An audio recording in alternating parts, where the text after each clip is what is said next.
तकलीफ बा हो। और कब भैया बाबू है राह रोज जो ही और बीरना से बताइबो अपन दुख रोई रोई। बतैहा बतैहा।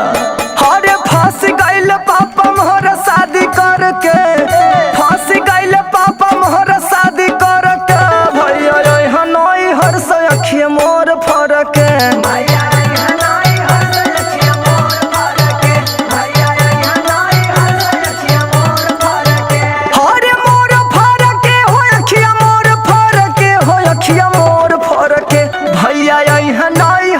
अखिया मोर फरके।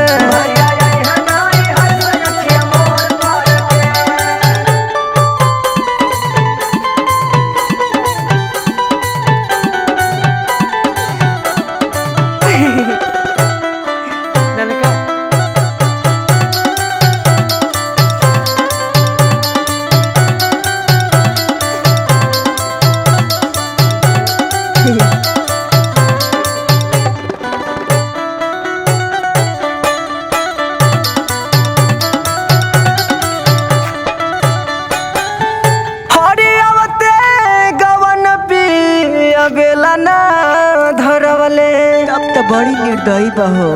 हरे कहले की रानी नौकरानी बनवले, बड़ा बड़ा सपना देखवले रहे का। कहले की रानी नौकरानी बनवले। बड़ी दुख बाए बचिया। अब ते बलम हाथ बेला ना धरवले। बेला बेला